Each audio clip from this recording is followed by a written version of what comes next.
ராமானுஜதயா பாத்திரம் ஞானவைராக்யபூஷணம் ஸ்ரீமத்வேங்கடநாதார்யம் வந்தே வேதாந்ததேசிகம் யோ நித்யமச்யுதபதாம்புஜயுக்மருக்ம வியாமோஹதஸ்ததிதராணி த்ருணாய மேனே அஸ்மத்குரோர்பகவதோஸ்ய தயைகசிந்தோः ராமானுஜஸ்ய சரணோ சரணம் பிரபத்யே. பிணியவிழ் தாமரை முட்டலர்த்தும் பேரருளாளர் கொள்யானறியேன் பணியுமென் நெஞ்சம் இதன் கொள் தோழி. பண்டிவர் தம்மையும் கண்டறியோம் அணிகெழு தாமரையண்ண கண்ணும் அங்கையும் பங்கயமேனிவானத்து அணிகெழு மாமுகிலேயும் ஒப்பர் அச்சோ ஒருவர் அழகியவா. 108 திவ்யதேச வைபவங்கள்ல சோழ நாட்டு திருப்பதிகளில் ஒன்றான திருநாகை என்கிற திவ்யதேசத்தை அனுபவிக்கப் போகிறோம். தற்போது பிராசங்கிகமாக நாகப்பட்டினம் என்று வழங்கப்படுகிறதான திவ்யதேசம்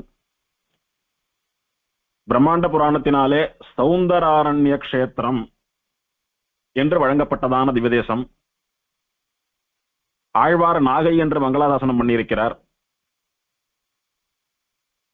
ரொம்பவும் ஆச்சரியமான அழகிய கடற்கரை நகரம், சமுத்திரத்தினுடைய தீரத்திலே இருக்கக்கூடிய உத்தமமான நகரம்.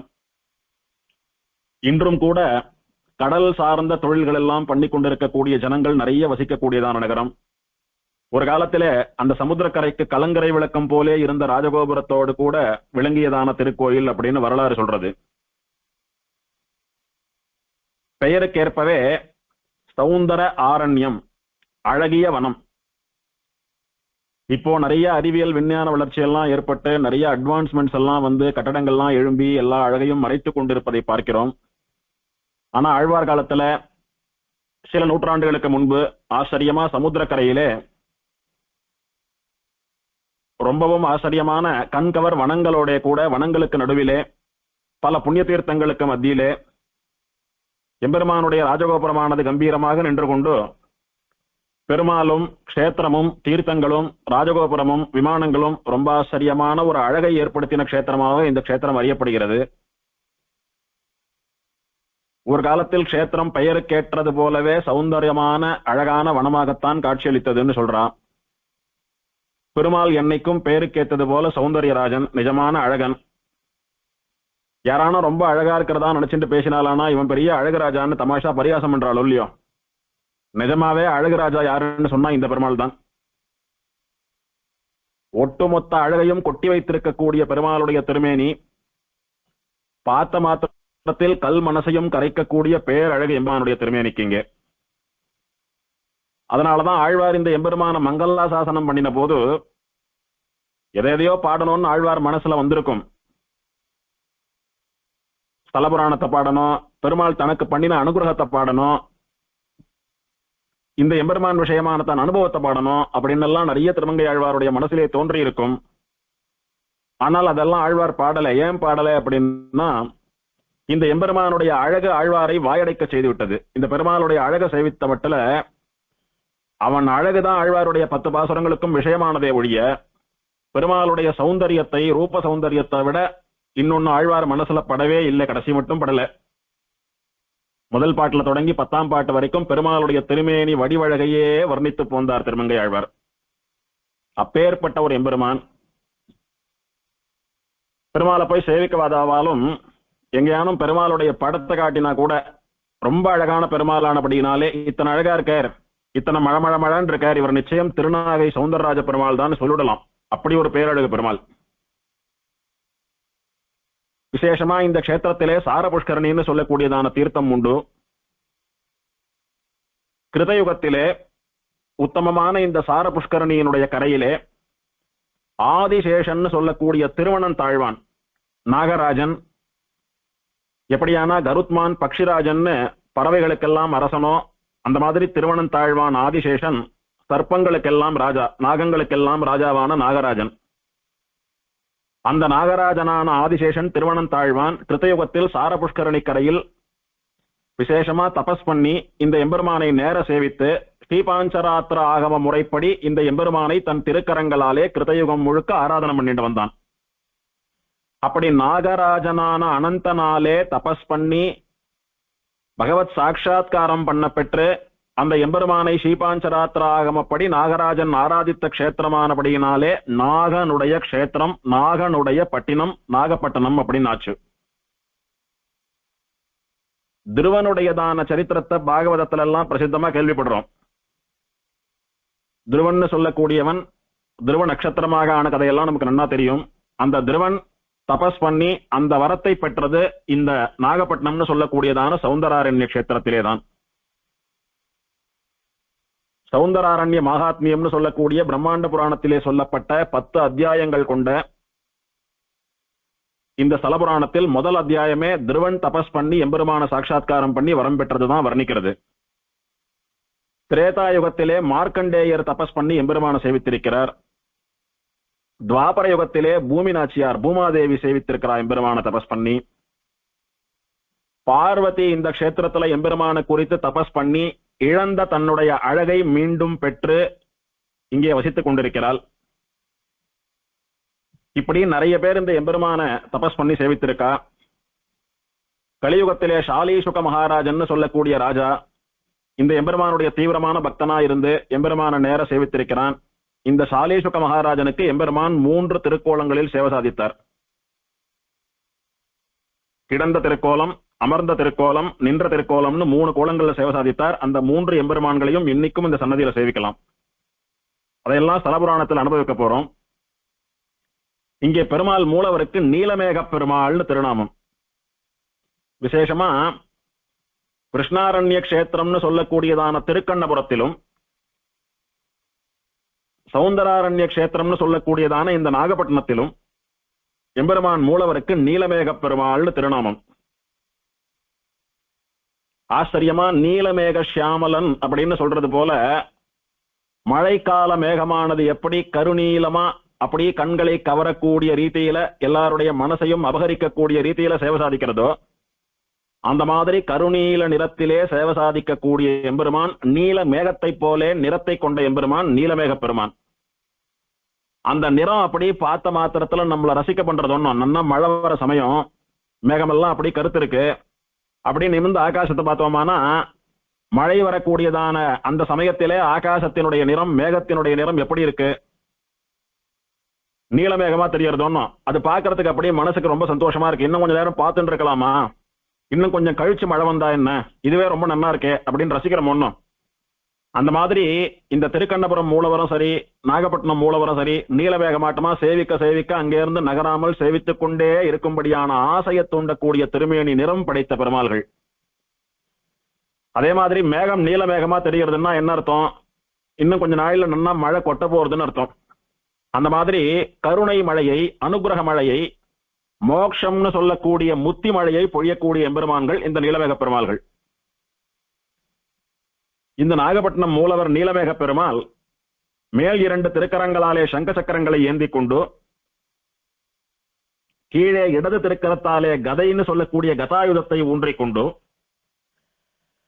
வலது திருக்கரத்தை கீழ் நோக்கி தன்னுடைய திருவடியை காட்டுறது போல பெருமாள் வச்சுட்டு சேவை சாதிக்கிறார். ஆனால் பெருமாள் தன்னுடைய கீழ் வலது கரத்தை தன் திருவடியை காட்டக்கூடிய வரதஹஸ்தமாக வைத்துக் கொண்டிருந்தாலும் அந்த முத்திரைக்கு வழி காட்டக்கூடிய முத்திரைன்னு பேரு. யாரோ ஏதோ கேட்கிறா, இங்கதான் இப்படிதான் அப்படின்னு வழிகாட்டினா எப்படி காட்டுறோமோ கீழ் நோக்கி காட்டுறது போல இருக்கக்கூடியதான முத்திரை பிரதர்ஷினி முத்திரைன்னு பேரு. பிரதர்ஷினி முத்திரை. பிரதர்ஷனம் அப்படின்னா நன்னா காட்டுவது, நன்றாக தெளிவாக சுட்டி காட்டுவதுன்னு பேரு. இந்த ஷாலீசுக மகாராஜன் சொல்லக்கூடியவன், அவன் மணக்க வேண்டிய பெண், அவனுடைய மனையாளா வரக்கூடிய பெண் நாகலோகத்திலே நாககன்னியா இருந்துட்டு இருக்கா. அவளை அழிச்செண்டு வரக்கூடியதான காலம் வந்துடுத்தோ, நீ இப்போதே நாகலோகத்திற்கு போய் அவளை அழிச்செண்டு வந்து கல்யாணம் பண்ணிக்கோன்னு பெருமாள் நியமிக்கிறார். எம்பெருமானே நாகலோகத்துக்கு எப்படி போறது? அது பூலோகத்துல இல்லைன்னு தெரியும். எப்படி போறது, எந்த வழியா போறது, நீ ஒரு வழி காட்டு அப்படின்னு அந்த மகாராஜன், பரம பாகவதனான அந்த மகாராஜன் பெருமாளை பிரார்த்திக்கிறான். பிரார்த்திச்ச போது பெருமாள் படுத்துன்னு இருக்கார், ஸ்ரீரங்கநாதனா சயனிச்சுன்னு இருக்கார். பயணிச்சென்றபடியே தன் கையை வந்து அப்படியே கீழ் நோக்கி காட்டுறார். தோ இப்படி போ அப்படின்னு வழி காட்டுறார். பெருமாள் கை காட்டின இடத்துல போய் பார்க்கறான், ஒன்னும் வழி இருக்கிறா போல தெரியல அவனுக்கு. கொஞ்ச நேரம் போறான், கொஞ்ச தூரம் போறான், அப்படி சுத்தி சுத்தி பார்த்துட்டோ எதுவும் இல்லைன்னவே பெருமாள் இடத்துல வந்து, எம்பெருமானே நீ வழி காட்டின, ஆனா என் கண்ணுக்கு வழி ஒன்னும் புலப்படல அப்படின்னா. என்னடா இது காட்டுறேன்னு தெரியலன்றேன். பெருமாள் படுத்துட்டு இருந்தவர் என்ன பண்ணார், எழுந்து உட்கார்ந்து விட்டார். உட்கார்ந்துண்டு இதுதான் வழி அப்படின்னு கை காட்டினாராம் பெருமாள். அப்போதும் பெருமாள் கை காட்டின திசையில கொஞ்சம் தூரம் போனா, இன்னும் கொஞ்சம் தூரம் போனா, எதுவும் வழி இருக்கிறாப்புல தெரியல. திரும்ப பெருமாள் வந்தான், எம்பெருமானே க்ஷமிக்கணும், இப்பவும் வழி தெரியல, எனக்கு புலப்படல, அனுகிரகிக்கணும் அப்படின்னா. இது என்னடா உன்னோட வம்பா போச்சு, இதை வந்து காட்டுறேன்னு சொல்றது போல உட்கார்ந்து இருந்த பெருமாள் எழுந்து நின்றுட்டார். எழுந்து நின்றுட்டு எந்த இடத்துல அந்த நாகலோகத்திற்கு போகக்கூடியதான வழி இருக்கிறதோ அந்த துவாரத்துக்கு நேர போய் கைய வச்சுட்டு இப்படி போடா அப்படின்னு பெருமாள் காட்டினேராம். நாகலோகம்னு சொல்லக்கூடியது பூமிக்கு கீழே இருக்கக்கூடியதான ரசாதல லோகம். சொர்க்கம்லாம் பூமிக்கு மேல இருக்குன்னு சொல்ற மாதிரி நாகலோகமான ரசாதல லோகம் பூமிக்கு கீழே இருக்கிறது. கீழே இருக்கிற லோகத்துக்கு போற வழி எப்படி காட்டணும், அப்படி பெருமாள் தன் திருவடியை காட்டக்கூடிய வரத ஹஸ்தமா தரையை காட்டுறாப்புல தானே காட்டணும். அந்த மாதிரி பெருமாள் ஆச்சரியமா வச்சுட்டு இருக்கார். இதுதான் நாகலோகம் போகக்கூடிய வழி, இப்படி போன்னு பெருமாள் பிரதர்ஷன முத்திரையாலே வழிகாட்டக்கூடியதான கை அமைப்போடைய கூட வழிகாட்டினான். அப்போது அந்த ராஜாவுக்கு அந்த துவாரம் திறந்து ரசாதல லோகத்திற்கு போகக்கூடியதான வாசல் திறந்து அது வழியா நாகலோகத்திற்கு போய் தான் மணக்க வேண்டிய பெண்ணை அழிச்சுட்டு வந்து பெருமாள் முன்னால கல்யாணம் பண்ணிட்டு நல்லபடியா வாழ்ந்தான்னு ஸ்தலபுராணத்தில் அனுபவிக்க போறோம். இப்படி விசேஷமா பெருமாள் வரதஹஸ்தம் போலே இருக்கக்கூடிய விசேஷமான பிரதர்ஷன முத்திரையோடு கூட சேவை சாதிக்கக்கூடிய எம்பெருமான். இந்த எம்பெருமானுக்கு ஒரு சிறப்பு என்னன்னா, பெருமாள் எத்தனை அவசரமா இருக்காரோ அத்தனை தூரம் பெருமாளுடைய திருமேனியும் கொழுக்கு முழுக்குன்னு இருக்கும். சில பெருமாள்கள்லாம் ரொம்ப அவசரமா இருப்பா, ஆனா ஒல்லியா இருப்பா. திருக்கண்ணபுரம் பெருமாள் நல்ல அவசரம், ஆனா பெருமாள் நல்ல ஒல்லி. திருக்கண்ணமங்கை பக்தவச்சல பெருமாளும் ஆழ்வார் பெரும் புறக்கடல் அப்படின்றார். பெரிய திருமேனி, நீண்ட திருமேனி, அண்ணாந்து பார்க்கணும் பெருமாளை, ஆனா திருமேனி அகலம் திட்டமான வாகு. இந்த நாகப்பட்டினம் சௌந்தரராஜ பெருமாள் நல்லா அவசரமா இருந்தாலும் அதுக்கு தகுந்தபடி திருமேனி கொழுக்கு முழுக்குன்னு இருக்கக்கூடிய திருமேனி. முக்கியமா பெருமாளுடைய கபோலங்கள், பெருமாளுடைய கண்ணம் எல்லாம் அப்படியே கொழுக்கு முழுக்குன்னு நல்ல சின்ன குழந்தைய போல இருக்கும், அப்படி புசுபுசுன்னு இருக்கும் பெருமாளுடைய கண்ணங்கள் எல்லாம். கண்ணன் பலராமன் எல்லாம் சின்ன வயசுல அப்படிதான் இருந்தா அப்படின்னு ஆழ்வார் வர்ணிக்கிறார். நன்னா பால் தயிர் வெண்ணெய் எல்லாம் சாப்பிட்டு குழந்தை பருவத்திலே கொழுக்கு முழுக்குன்னு இருக்கலாம். பாக்குறதுக்கு எப்படி இருக்குன்னா, இந்த கண்ணனை பாக்குறச்ச கருப்பு மலையாட்டமா தெரியறான் நாம், பலராமனை பாக்குறச்ச வெள்ளம் மலையாட்டமா தெரியறான் நாம். வெள்ளி பெருமலை குட்டன் அப்படின்னு பலராமனை வர்ணிக்கிறார் ஆழ்வார், கருமலை குட்டன் அப்படின்னு கண்ணனை வர்ணிக்கிறார். ஒரு வெள்ளை குழந்தை ஒரு கருப்பு குழந்தை, கண்ணனும் பலராமனும் இன்னும் சேர்ந்து விளையாடிட்டு உட்கார்ந்து இருக்கிறது அப்படியே மலையாட்டமா தெரியறதாம் பாக்குறதுக்கு. வெள்ளை மலை ஒண்ணு கருப்பு மலை ஒண்ணு அப்படின்னா என்ன அர்த்தம், அந்த குழந்தை பருவத்திற்கு இருக்க வேண்டிய சரீரத்தை விட இன்னும் புசு புசுன்னு நன்னா அப்படியே உடம்பெல்லாம் தொங்கிண்டு நன்னா கொழுத்து இருக்கா அப்படின்னு அர்த்தம். குழந்தைகள் நன்னா கொழுன்னு இருக்கா அப்படின்னா அது பாக்குறதுக்கு ஒரு தனி அழகு. அந்த குழந்தை பருவத்துலதான் அந்த மாதிரியான சரீரத்தை எல்லாம் ரசிக்க முடியும். அப்படி எம்பெருமான் இங்கே க்ஷேத்ராதீசனா, பல யுகங்களுக்கு பலருக்கு சேவை சாதித்த பெருமாளா, சௌந்தரியவல்லி மணவாளனா, பலருக்கு மோட்சம் தந்த எம்பெருமானா, பலருக்கு சாப விமோசனம் கொடுத்த எம்பெருமானாக இருந்தாலும் இன்றும் கூட குழந்தை போலவே சேவை சாதிக்கக்கூடிய கொழுத்த கண்ணங்களை உடைய ஆச்சரியமான எம்பெருமான். ஏகாந்தமா பெருமாளை நின்று சேவித்தோமானா அங்கிருந்து வரத்துக்கே மனசு வராது. மூலவரான எம்பெருமான் விசேஷமா திருமேனியில நிறைய ஆபரணங்களை எல்லாம் கூட சாத்தின்னு இருப்பார். பெரும்பாலும் இந்த சோழ தேசத்திலே மூலவருக்கு நிறைய திருவாபரணங்கள், அதுவும் குறிப்பா நின்று இருக்கிற பெருமாளுக்கு நிறைய திருவாபரணம் சாத்துறதெல்லாம் வழக்கம். அந்த மாதிரி இந்த எம்பெருமான் கவச்சத்தோடு கூட நிறைய திருவாபரணங்கள் சாத்தின்னு இருக்கார். சௌந்தரிய ராஜா ஒன்னும், அரசன் ராஜா ஒன்னும். அதனால பெருமாள் ஆச்சரியமா கஜானாவினுடைய சாவி கொத்தையெல்லாம் இடுப்புல சொருகின்ற இருக்கிறாப்புல சாவி கொத்தோடு சேவை சாதிக்கிற பெருமாள்.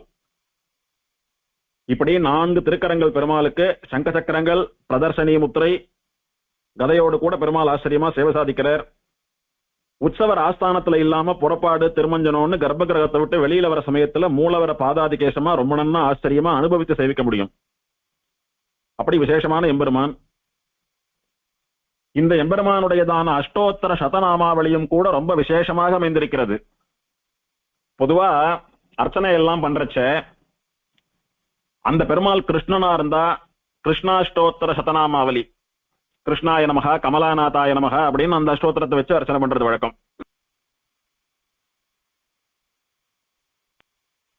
பெருமாள் ராமனா இருக்கிற பட்சத்துல ராமாஷ்டோத்திர சதநாமாவளியால் அர்ச்சனை பண்றது, நிருசிம்மனா இருக்கிற பட்சத்துல நிருசிம்மாஷ்டோத்திரத்தினால பண்றதுன்னு பெரும்பாலான கோவில்கள்ல இப்படிதான் வழக்கம் இருக்கும். பிரத்யேகமா ஒரு பெருமாளுக்கும் ஒரு அஷ்டோத்திரம் இருக்கிறதெல்லாம் ரொம்ப குறிப்பிட்ட சில க்ஷேத்திரங்கள்ல சில திவதேசங்கள்ல தான்.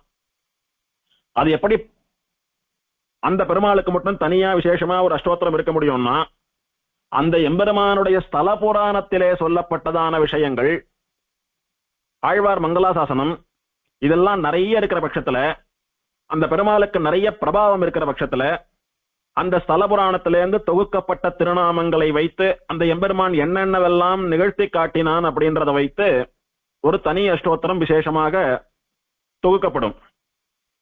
உதாரணமா ஸ்ரீனிவாச அஷ்டோத்திர சதநாமாவளின்னு சொல்லக்கூடியது ரெண்டு உண்டு. பொதுவா ஸ்ரீனிவாச அஷ்டோத்திரம்னு சொல்லக்கூடியது பல இடங்கள்ல ஸ்ரீனிவாசரா பெருமாள் இருக்கிற இடத்துல அர்ச்சனை பண்றது வேற, சாட்சாத் திருவேங்கடமுடையானான ஸ்ரீனிவாசனுக்கு அர்ச்சனை பண்ணக்கூடிய நாமாவளி வேற.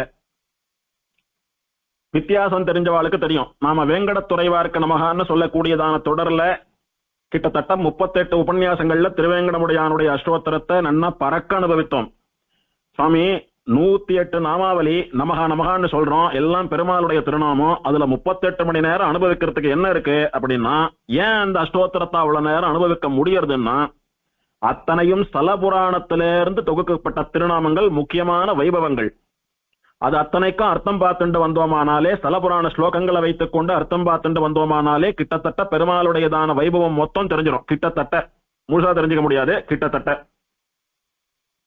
அந்த மாதிரி பெருமாள் யாருக்கு அனுகிரகம் பண்ணார், யாருக்கு சாப விமோச்சனம் கொடுத்தார், எப்படி சேவை சாதிக்கிறார், பெருமாளுடைய திருமேனி அமைப்பு எப்படி இருக்கு, யாரால மங்களாசாசனம் பண்ணப்பட்டார், யாருக்கு வரம் கொடுத்தார் அப்படின்றதெல்லாம் வந்துடும். அதுல சந்திரலாவண்யதாயினே அப்படின்னா சந்திரனுக்கு அழகை கொடுத்தவர் அர்த்தம். அது என்ன கதைன்னு புராணத்துல பார்க்கணும். சந்திரனுக்கு அழகு என்னாச்சு, எப்படி அழகை இழந்தான், இங்க எப்படி தபஸ் பண்ணினான், பெருமாள் என்னைக்கு வந்தார், சந்திரனுக்கு என்ன பண்ணினதுனால பெருமாள் சந்தோஷப்பட்டு அழகை திரும்ப கொடுத்தார் என்ற சரித்திரத்தை எல்லாம் அனுபவித்தோமானா அந்த ஒரு சரித்திரம் நமக்கு தெரிஞ்சு போறது. அந்த மாதிரி வைத்திய வீரராகவன் என்ன, அமுதன் என்ன, இந்த சௌந்தர்யராஜன் என்ன, இவாளுக்கெல்லாம் விசேஷமா ஸ்தல புராணத்திலிருந்து தொகுக்கப்பட்டதான ஒரு தனி அஷ்டோத்திரம், பிரத்யேகமான அஷ்டோத்திர சதநாமாவளியே உண்டு. அந்த அஷ்டோத்திரத்துல இந்த க்ஷேத்திரத்துக்கு ஒரு தனி விசேஷம், எந்த க்ஷேத்திரத்துக்கும் இல்லாத விசேஷம் என்னன்னா, பெரும்பாலும் ஸ்தல புராணத்திலிருந்து பெருமாளுக்கு பிரத்யேகமான அஷ்டோத்திரம் தொகுக்கிற போது ஸ்தல புராணத்துல நடந்த விஷயங்களை எல்லாம் சொல்லி அந்த பெருமாளே நமகா, இந்த பெருமாளே நமகா, இப்படி பண்ணினவரே, அப்படி பண்ணினவரே, இவனுக்கு அனுகிரகித்தவரே அப்படின்னு வரும். ஆனா இந்த எம்பெருமானுக்கு கிட்டத்தட்ட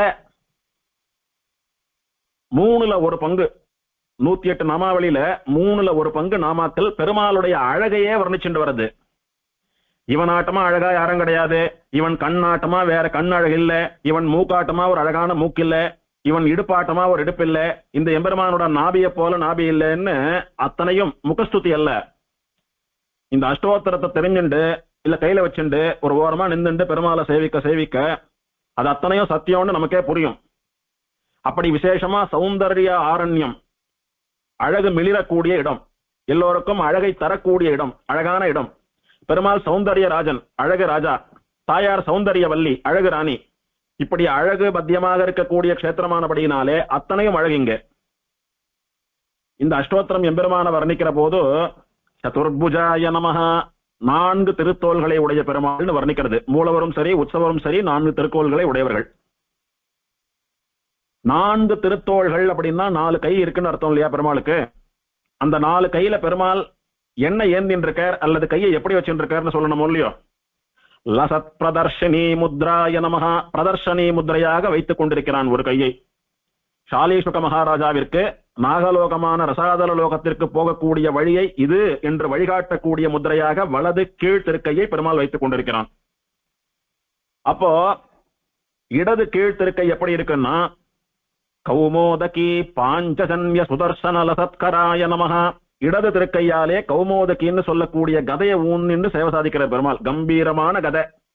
பெருமாளுடைய திருமேனி மிடுக்குக்கும் அவருடைய ஆஜானுபாகவான திருமேனி வாட்டத்திற்கும் கம்பீரமா அப்படி இடது கையால ஒரு கதையை ஊனிண்டு பெருமாள் நெஞ்ச நிமித்தண்டு நிக்கக்கூடிய அழகு அப்பா, ஒரு க்ஷணம் அப்படி மெய்சில் இருக்க வைக்கும் நம்மள. கீழ் இடது திருக்கையாலே கௌமோதகின்னு சொல்லக்கூடிய கதையை ஊனின்று இருக்கான்.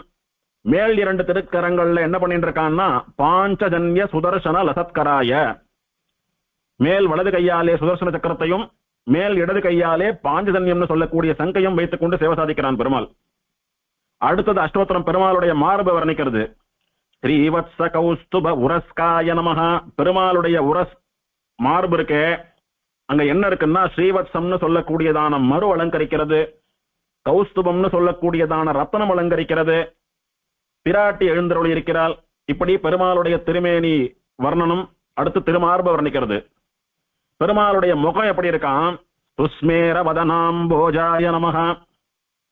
புன்முறுவல் பூக்கிற மலர்ந்த தாமரைய போல இருக்கான் பெருமாள். பெருமாளுடைய வதனம் முகம் தாமரை மலர்றாப்புல இருக்கு. அத்தனை புன்முறுவல் பூக்கிறான் பெருமாள். சிரிச்ச முகமாவே சேவை சாதிக்கிறான் பெருமாள். கடுகடுன்னு இல்லாம சிரிச்ச முகமா சேவை சாதிக்கிறான் பெருமாள். மந்தஸ்மிதம். கொஞ்சம் கொஞ்சமா வர்ணிச்சுண்டு போறது எப்ப முடியும்? அஷ்டோத்திரம் ஒரேடியா பெருமாளுடைய மொத்த அழகையே வர்ணிக்கிறது. சுந்தர பூபதயே நமஹ. பூபதினா ராஜா, சுந்தர பூபதினா அழகு ராஜா. அழகுக்கெல்லாம் அரசன் இந்த எம்பெருமான் தான். அழகு ராசா. இவனும் அழகானவன், இவனை சேர்ந்தவாலையும் அழகா வச்சுக்க கூடியவன். யாருக்கெல்லாம் அழகு வேணுமோ அவளுக்கெல்லாம் அழக தரக்கூடிய எம்பெருமான். பல பெருமாள்கள் அழகர்கள் இருக்கா. கூடல் அழகர்னு சொல்றோம், கள்ளழகர்னு சொல்றோம். எத்தனையோ சுந்தரராஜ பெருமாள்கள் அழகான பெருமாள்கள்லாம் உண்டு. அழகிய மணவாளன்னு சொல்றோம். அது என்ன இந்த எம்பெருமானுக்கு மட்டும் விசேஷமா சௌந்தர்யராஜன், சௌந்தராரண்ய கஷேத்திரம்னு பேரு. அழகுதான், ஆனா எல்லா எம்பெருமான்களை போலும் அழகில்ல. இன்னும் விசேஷமான அழகு. உங்களுக்கு எப்படி சொல்லி புரிய வைக்கலாம்? இப்படி சொல்றேன். சாக்ஷாத் மன்மத மன்மதாய நமஹ. ஒரு ஆண்மகன் ரொம்ப அழகா இருந்தா அவன் என்ன சொல்லுவா? மன்மத நாட்டமா இருக்கான் அவன்.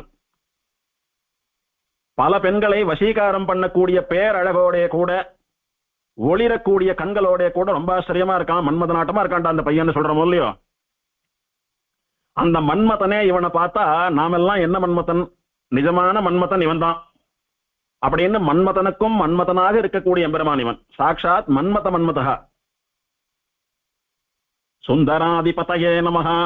அழகுக்கு அதிபதியா இருக்கக்கூடியவன். இப்போ செல்வத்துக்கு அதிபதி ஒருத்தன், அக்னிக்கு அதிபதி ஒருத்தன், நிலத்திற்கு அதிபதி ஒருத்தன், நீருக்கு அதிபதி ஒருத்தன் எல்லாம் சொல்றோமே, அந்த மாதிரி அழகுக்குன்னு ஒரு அதிதேவத்தை இருக்க முடியும்னா அது இந்த எம்பெருமான் தான் சொல்லிடலாமா? அப்படின்னா என்ன அர்த்தம்?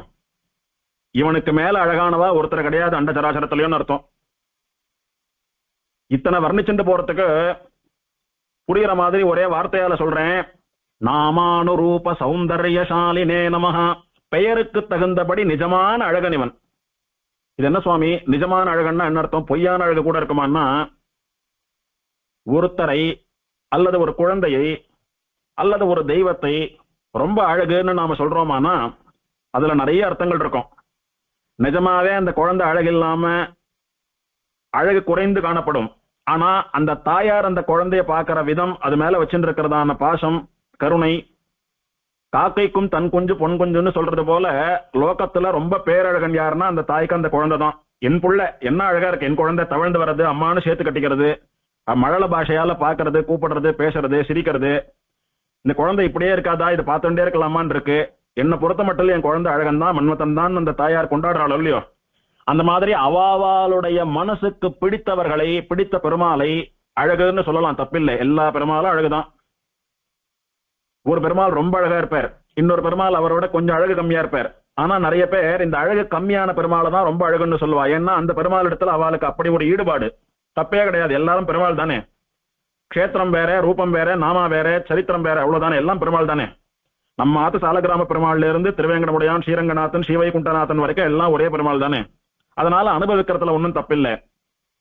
ஆனா அஷ்டோத்திரம் இப்படி அழகு அழகு அழகு அழகுன்னு உழுந்து உழுந்து பெருமாளை வர்ணிக்கிறதே, இது அத்தனையும் அபிமானத்தினால வர்ணிக்கிறதோ? இந்த புராணத்தை சொன்ன ரிஷிக்கு இந்த பெருமாள் ரொம்ப பிடிச்சிடுத்து போல் இருக்கு, அதனால எங்க பெருமாள்னு வர்ணிச்சுட்டு இருக்கார் அப்படின்னு நினைச்சுக்க வேண்டாம். நாமானுரூப சௌந்தர்யசாலி, பேருக்கேத்தது மாதிரி நிஜமான அழகனிவன். தமாஷா சொல்லுவா, கோட்டீஸ்வரன் பேரு, ஆனா சாப்பிடுறதுக்கு வழி இல்ல, பேருக்கும் ஆளுக்கும் சம்பந்தமே இல்லை அப்படின்னு சொல்லுவா. அந்த மாதிரி ஏதோ அபிமானத்தினால வச்ச பேர்னு நினைச்சுக்காதங்கோ, பேருக்கு தகுந்தபடி நிஜமான அழகன் இந்த எம்பெருமான் அப்படின்னு அஷ்டோத்திரம் வர்ணிக்கிறது. இதெல்லாம் உதாரணங்கள். இன்னும் இந்த அஷ்டோத்திரம் எம்பெருமானுடைய திருமேனி அழக நிறைய வர்ணிச்சுட்டு போறது. பெருமாள் ஆச்சரியமா இடுப்புல தசாவதாரத்தினாலான ஒரு மாலை போல சாத்தின்னு இருக்கார், ஒரு ஒட்டியான மாட்டமா சாத்தின்னு இருக்கார். அந்த ஒட்டியானம் எப்படி இருக்குன்னா தசாவதார பதக்கமாட்டம் இருக்கு. கழுத்துல பெருமாள் அப்படியே தசாவதார மாலையை போட்டுண்டாரானா தசாவதார பதக்கம் மாலைன்னு பேரு இருக்கு. அதையே இடுப்புல ஒட்டியான மாட்டம் பெல்டாட்டமா பெருமாள் சாத்தின்னு இருக்கார். அதுல தசாவதார ரூபங்கள் பொறிக்கப்பட்டிருக்கின்றன. அப்பேற்பட்ட விசேஷமான தசாவதார ஒட்டியானத்தோட கூட பெருமாள் கம்பீரமாக சேவை சாதிக்கக்கூடிய மூலவர். ஆச்சரியமா மார்புல தாயார் சேவை சாதிக்கிறார். இப்படி பெருமாள் மட்டும் மூலவரா நின்ற திருக்கோலம். பெருமாள் கிழக்க பார்த்தபடி சேவை சாதிக்கிறார், கிழக்கே திருமுக மண்டலம். மூலவரை விடவும் பல மடங்கு அழகு சொட்டக்கூடிய உற்சவர். உற்சவர்கள்லயே எந்த பெருமாள் அழகுன்னு சொன்னா கண்ணை மூடின்னு சொல்லிடலாம், இவர் தான் அழகுன்னு. அதனாலதான் இவரை சேவிச்ச மாத்திரத்துல நாகை அழகியார் அப்படின்னு மங்களாசாசனம் பண்ணிவிட்டார் திருமங்கை ஆழ்வார். இந்த பெருமாளுடைய திருமுக மண்டலத்தை சேவிக்கிறச்ச ஒரு நளினம் இருக்கும். ஆபரணங்களுக்கு அழகு செய்யக்கூடிய பெருமாள்னு பொதுவா பெருமாளுக்கு திருநாமம். நாம எல்லாம் ஆபரணத்தை போட்டுண்டா அழகா தெரியும், ஆனா பெருமாள் ஆபரணங்களை சாத்தின்றாரானா ஆபரணங்கள் அழகா தெரியும். அப்படி எல்லா பெருமாளும் ஆபரணங்களுக்கே அழகு தரக்கூடியவா. ஆனா இந்த எம்பெருமான் ஒரு ஆபரணமும் இல்லாம திருவஞ்சன காலத்துல சேவித்தா கூட அத்தனை அழகு சொட்டக்கூடிய பெருமாள். நிஜமான அழகு, ஆபரணங்களால் வந்த அழகு கிடையாது. இருந்தாலும் இந்த எம்பெருமான் விசேஷமா சொர்ண கவச்சம், நிறைய கல்பதித்ததான ஆபரணங்கள், இதையெல்லாம் சாத்திண்டு சர்வ அலங்கார பூஷிதனா பிரகாசிக்கிறச்ச பெருமாளா அல்லது பேரழகியான தாயார் பெருமாளுடைய முகத்திலே புன்முறுவல் ரூபத்திலே குடிகொண்டிருக்கிறாளான்னு சொல்லும்படியா நம்மள மயக்குவது இந்த எம்பெருமானுடைய திருக்கோலம், திருமேனி அழகு. அதனால ஆழ்வார் உருகி உருகி பாடிட்டு கடைசியில நாகை அழகியார் அப்படின்னு தாயாரை போல அத்தனை ஆச்சரியமா இருக்கக்கூடியவர் இந்த எம்பெருமான் அப்படின்னு கொண்டாடுறார். தாயாரும் பெருமாளுக்கு கொஞ்சமும் சலச்சவும் இல்லை. தாயாருக்கு சௌந்தரிய வல்லின்னு திருநாமம், அழகிய கொடி போல இருக்கிறவள். சௌந்தரிய ராணின்னு கூட பேர் சொல்லலாம் தாயாருக்கு, அத்தனை அழகு. பெருமாள் எப்படி அழகு ராஜாவோ அந்த மாதிரி தாயார் அழகரசி. ஆனா தாயாருக்கு சௌந்தரிய வள்ளின்னு பேரு. மிகவும் அழகான வளைந்து நெளிந்த கொடி போல இருக்கக்கூடிய தாயார். ஒரு இளம் பெண்ணுக்கு, ஒரு மணப்பெண்ணுக்கு எது அழகுன்னு பண்டைய கால சாஸ்திரங்கள், பண்டைய கால இலக்கியங்கள்லாம் வர்ணிக்கிறதுன்னா வளைந்து நெளிந்து கொடி போல இருக்கணுமா அந்த பெண். அந்த மாதிரி தாயார் சேவை சாதித்தாலாம். அதனால அவளுக்கு சௌந்தரிய வள்ளி, அழகிய கொடி போன்றவள்னு திருநாமம். உற்சவரான தாயார் ரெண்டு பக்கமும் யானைகளோட கஜலட்சுமி ஆட்டமா சேவை சாதிக்கக்கூடிய அதே சௌந்தரிய வள்ளி தாயார். பெருமாள் மூலவரை விட பெருமாள் உற்சவர் ரொம்ப அழகு. அந்த மாதிரி தாயார் மூலவரை விட தாயார் உற்சவர் ரொம்ப ரொம்ப அழகு.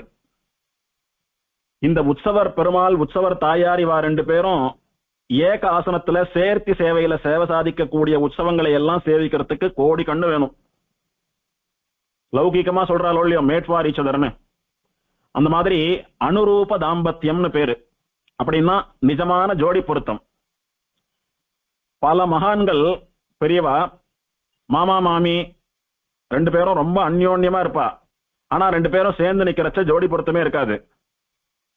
சில பேர் ரொம்ப அழகா ஜோடி பொருத்தமா இருப்பா, ஆனா அவளுக்குள்ள ஒத்து வராது, வாழ்க்கையில நிறைய கசப்புகள் இருக்கும். ஆனா இந்த மாதிரி பெருமாள் பிராட்டிகளுக்கெல்லாம் அனுரூப தாம்பத்தியம், அதாவது வடிவழகில் ஜோடி பொருத்தத்திலும் இவாளுக்கு சமானமானமா ஒருத்தர் கிடையாதுன்னு சொல்லும்படியா இந்த பெருமாளுக்காகவே இந்த தாயார், இந்த தாயாருக்காகவே இந்த பெருமாள்னு சொல்லும்படியான அனுரூப தாம்பத்தியம் இவாளுக்கு. அதே மாதிரி பெருமாளுக்கு அனுகுணமா பிராட்டியும், பிராட்டிக்கு அனுகுணமா பெருமாளும் ஒற்றுமையாகவும் இருந்து இந்த லோகத்தை சிருஷ்டி பண்ணி ரட்சித்து மோட்சம் தந்து எல்லாம் பண்ணிட்டு இருக்கா. இப்படி விசேஷமான அனுரூப தாம்பத்தியத்தோட சேவை சாதிக்கக்கூடிய பெருமாள் பிராட்டி. அஷ்டோத்திரத்துல விசேஷமா இந்த பிராட்டியினுடைய சம்பந்தத்தை இட்டு பெருமாளை வர்ணிக்கிறது அஷ்டோத்திரம். சௌந்தர்யவல்லி ரமணாய நமஹா. சௌந்தர்யவல்லி தாயாரிடத்திலே காதல் உடைய எம்பெருமான், அவளை மிகவும் நேசிக்கக்கூடிய எம்பெருமான். தாயார் சௌந்தர்யவள்ளி தாயார் பொதுவா எல்லா தாயார்களை போலவும் மூலவர் மேலிரண்டு திருக்கரங்களாலே புஷ்பத்தை ஏந்தி கொண்டு கீழே வலது கரத்தை அபயஹஸ்தமாகவும் இடது கரத்தை வரதஹஸ்தமாகவும் வைத்துக் கொண்டு என் திருவடியிலே சரணாகதி பண்ணால் உனக்கு எல்லா க்ஷேமங்களையும் நான் அனுகிரகம் பண்ணுகிறேன்னு சொல்லி நமக்கு தைரியம் ஊட்டுவது போல எழுந்தருளி இருக்கிற தாயார். மூலவரான தாயாரை போலவே தான் உற்சவம் எழுந்தருளி இருக்கா. ஆனா திருமுக மண்டலத்துல மூலவரை காட்டிலும் விலட்சணமான ஒரு சிரிப்பு தெரியும் தாயாருக்கு. மூக்களை 2 பக்கமும் மூக்குத்தி சாத்திண்டு ரொம்ப ஆச்சரியமா, அந்த காலத்துல ஒரு 50 வருஷத்துக்கு முன்னால எல்லாம் நம்ம ஸ்ரீ வைஷ்ணவ குடும்பங்கள்ல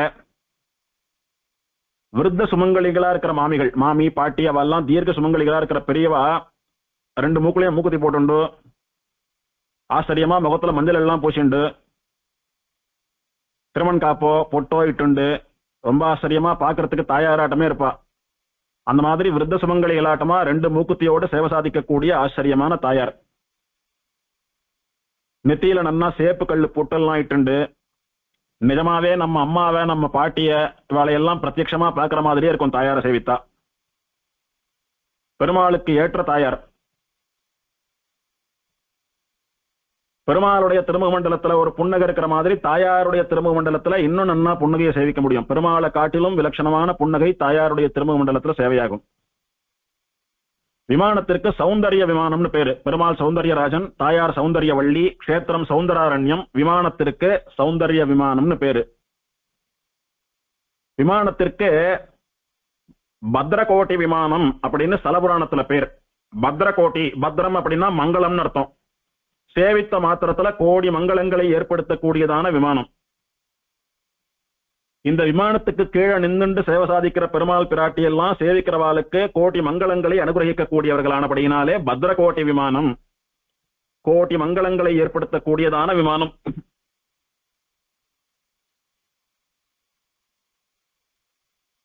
அஷ்டோத்திரத்திலே பத்ரகோட்டி விமானஸ்தாய நமஹ அப்படின்னு பத்ரகோட்டி விமானத்துக்கு கீழே உரைபவனான பெருமாள் அப்படின்னு வர்ணிக்கிறது அஷ்டோத்திரம். புஷ்கரணிக்கு சார புஷ்கரணின்னு திருநாமம். சார புஷ்கரணி அப்படின்னா தீர்த்தங்கள்ல எல்லாம் சாரமான விசேஷமான புஷ்கரணின்னு அர்த்தம். இந்த சார புஷ்கரணியினுடைய மகாத்மியமே ஸ்தலபுராணத்துல 2 அத்தியாயத்தினாலே வர்ணிக்கப்பட்டிருக்கிறது. அப்படி தீர்த்தத்துக்கு மாத்திரமே 2 அத்தியாயம் வர்ணனை சொல்லப்பட்ட உத்தமமான புஷ்கரணி. இதே மாதிரிதான் சார புஷ்கரணி எங்க அனுபவித்தோம்? திருச்சேரையில் அனுபவித்தோம். அங்கே பஞ்ச சார கஷேத்திரம்னு பேரு.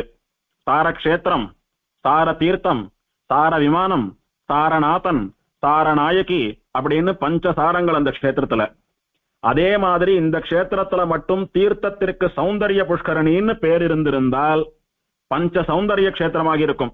சௌந்தரிய கஷேத்திரம், சௌந்தரிய விமானம், சௌந்தரிய ராஜன், சௌந்தரிய வள்ளி, தீர்த்தத்துக்கு மாத்திரம் பேர் மிஸ் ஆயிடுத்து. சௌந்தரிய தீர்த்தமா இருந்திருந்தா பஞ்ச சௌந்தரிய கஷேத்திரம். அப்படி விசேஷமான உத்தமமான சார புஷ்கரணி. பெருமாள் யாருக்கெல்லாம் பிரத்யட்சம் அப்படின்னா, எப்போதும் பெருமாளை பிரியாமல் கைங்கரியம் பண்ணக்கூடிய அணுக்க தொண்டனான ஆதிசேஷன் திருவனந்தாழ்வானுக்கு பெருமாள் பிரத்யட்சம். துருவன்னு சொல்லக்கூடியவனுக்கு பெருமாள் பிரத்யட்சம். பூமி தேவிக்கு பெருமாள் பிரத்யட்சம். பிரம்மா முதலான தேவர்களுக்கு பிரத்யட்சம். ருத்ரனுடைய மனைவியான பார்வதி தேவிக்கு பிரத்யட்சம். ஷாலி சுக மகாராஜான்னு சொல்லக்கூடிய பாகவதனுக்கு பிரத்யட்சம். ஸ்ரீபாஞ்சராத்திர ஆகமப்படி எம்பெருமானுக்கு பிரதிஷ்டை, உற்சவங்கள், திருவாராதனங்கள் எல்லாம் நடக்கக்கூடிய உத்தமமான திவ்யதேசம். மங்களாசாசனம்னு பார்த்தா சுவாமி திருமங்கை ஆழ்வார் மட்டும் பெரிய திருமொழி 9:2 ஒரு பதிகம் 10 பாசுரங்களாலே இந்த எம்பெருமானுடைய அழகை வர்ணித்து பாடியிருக்கிறார். ஷாலி சுக மகாராஜாவிற்கு சேவை சாதித்தபடி பெருமாளிங்க 3 திருக்கோலங்கள்ல சேவை. அமர்ந்த கோலத்தில் கோவிந்தராஜனாகவும், சயன திருக்கோலத்தில் ஸ்ரீரங்கநாதனாகவும், நின்ற திருக்கோலத்தில் நீலமேக பெருமாள் என்கிற சௌந்தரிய ராஜனாகவும் சேவை. இந்த ஸ்ரீரங்கநாதனும் கோவிந்தராஜனும் பேரால கோலத்தினால வேற பெருமாள்களா இருந்தாலும் அவளும் இந்த சௌந்தரியராஜ பெருமாள் தான். இதே பெருமாள் தான் படுத்துண்டு வழிகாட்டுறார், தெரியலன்னு சொன்ன உடனே எழுந்துண்டு உட்கார்ந்துண்டு வழிகாட்டுறார், அப்பவும் தெரியலன்னு சொன்ன உடனே நின்றுண்டு வழிகாட்டுறார். அதனால 3 பேரும் ஒரே பெருமாள் தான். ஆக 3 பெருமாளையும் சேவிக்க வேண்டியது அவசியம். கோவிந்தராஜ பெருமாள், ஸ்ரீரங்கநாதன் இவாளுடைய சன்னதி வெறும சாத்தி வச்சிருப்பா. ஆனா கம்பி வழியா பார்த்தா பெருமாள் என்ன சேவை சாதிப்பார். ரொம்ப ஆச்சரியமான பெருமாள்கள். இந்த நின்று இருக்கிற பெருமாள் நீலமேகனே சயனிச்சுண்டா உட்கார்ந்துண்டா எப்படி இருக்குமோ அத்தனை அழகு வாய்ந்த பெருமாள்களவா, அவளையும் சேவிக்கணும். இதுல ஸ்ரீரங்கநாதன் சன்னதியில விசேஷமான ஒரு நிருசிம்மன் சேவை சாதிக்கிறார். ஒரு உற்சவர் நிருசிம்மன். அபூர்வமான மூர்த்தி, எங்கேயும் சேவிக்க முடியாது. அந்த மாதிரி அஷ்டபுஜ நரசிம்மர்னு பேர் அவருக்கு.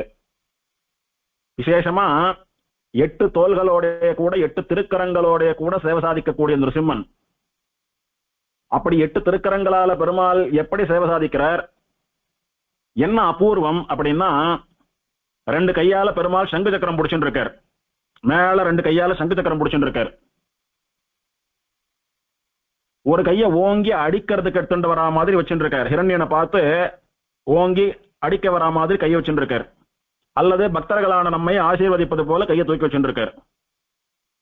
இன்னொரு கையால ஹிரண்யனுடைய குடலை கிழித்தெடுத்தார் இல்லையோ, அந்த குடலை வச்சுட்டு இருக்காரு. 2 கையால ஹிரண்யனுடையதான மார்பை பிளந்து அவனுடைய குடலை உருவரார். ஒரு திருக்கையால துஷ்டனான ஹிரண்யன் நன்னா ஃபிட்டா மடியில இருக்கணும், அவனை சம்ஹாரம் பண்ணணும்னு தலையை புடிச்சுட்டு இருக்காரு கெட்டியா. எங்க அவன் நழுவி போயிட போறானோன்னு, அவன் அப்படியே வழுக்கி கிழக்கி சறுக்கி கிறுக்கி கீழே விழுந்துடக்கூடாது, சம்ஹாரம் ஆகாதுன்னு அவன் அப்படி இப்படி நகர முடியாத அளவுக்கு அவனை பெருமாள் லாக் பண்ணிருக்காரு. அவன் தலையை புடிச்சுட்டு இருக்காரு. அப்படி உனக்கு நாள் குறிச்சா எடுத்து இனி நீ தப்பிக்கலாம் முடியாது அப்படின்னு முதல்ல அவனை லாக் போட்டு அப்புறம் பெருமாள் அவனுடைய குடலை உருவரார். வலது பக்கம் ஒரு திருக்கைய பிரகலாதாழ்வானை ரட்சிப்பது போல பெருமாள் வச்சுட்டு இருக்கார். அதுதான் விசேஷம். இங்கே பெருமாளுடைய பீட்டத்திலே, பெருமாளுடைய திருவடிக்கு அருகே, பெருமாளுக்கு வலது புறத்துல பிரகலாதன்னு சொல்லக்கூடிய குழந்தை கை கூப்பிண்டு நிக்கிறது. அந்த குழந்தை தலையில தன்னுடைய வலது கையை வைத்து பெருமாள் ரட்சிக்கிறார். குழந்தை, நீ கவலைப்படாத, நீ எத்தனையோ உங்க அப்பனுக்கு புத்தி சொல்லி பார்த்த, அவன் திருந்துறாப்புல தெரியல, அவன் திருந்தினா காரியம் ஆகாது, அவன் சம்ஹரிக்கப்பட வேண்டியவன், அதனால உன்னை ரட்சிக்கிறதுக்காக, பக்தனான உன்னை ரட்சிப்பதற்காக உனக்கு இம்சை பண்ணிட்டு இருந்த துஷ்டனை நான் சம்ஹாரம் பண்ணக்கூடிய காலம் வந்துடுத்து, இது என்னுடைய சங்கல்பம், நீ கவலைப்படாத, எதுக்கும் பயப்படாது. நான் இப்படி ஒருத்தனை சம்ஹாரம் பண்றேனே, இத்தனை கோபமா இருக்கேனேன்னு என்னை பார்த்து பயந்து விளைவிடாதே, உனக்காக தான் இந்த சம்ஹாரமே, அதனால என்னைக்கும் நீ என்னுடைய குழந்தை தான், உனக்காக தான் வந்து இதெல்லாம் பண்ணிட்டு இருக்கேன், நீ பயப்படாத, அம்மா நான் இருக்கேன், அப்பா நான் இருக்கேன் அப்படின்னு சொல்றது போல பெருமாள் வலது கையை பிரகலாதனுடைய தலையில வைத்து அவனை கருணையோடு கூட ரட்சித்துக் கொண்டு அரவணைத்துக் கொண்டிருக்கிறார். பொதுவா பெருமாளுடைய 2 கண்களை வர்ணிக்கிற போது சந்திர சூரிய உஷ நேத்திரே அப்படின்னு, ஒரு கண் சந்திரன் ஒரு கண் சூரியன் சொல்றோம் இல்லையோ. சூரியன் சொல்லக்கூடிய கண் அக்னி பிழம்பாட்டமா தகிக்கும் கொளுத்தும், அது துஷ்டர்களை பார்த்தா பெருமாள் பார்வையினாலேயே எரிப்பதற்குரிய கண்ணு. சந்திரன் போலே குளிர்ந்திருக்கக்கூடிய நேத்திரம் தன் அடியார்களை பார்த்த மாத்திரத்துல அவளை தன்னுடைய கருணையினாலே, கருணை மழையினாலே குளிர்விப்பதற்குரிய கண்ணு. இந்த சூரிய நேத்திரத்தினால துஷ்டால பார்த்து சம்ஹரிக்கிறார், சந்திர நேத்திரத்தினால அடியார்களான நம்மளை பார்த்து பெருமாள் கருணை மழையை பொழிகிறார்னு சொல்றோம் இல்லையோ.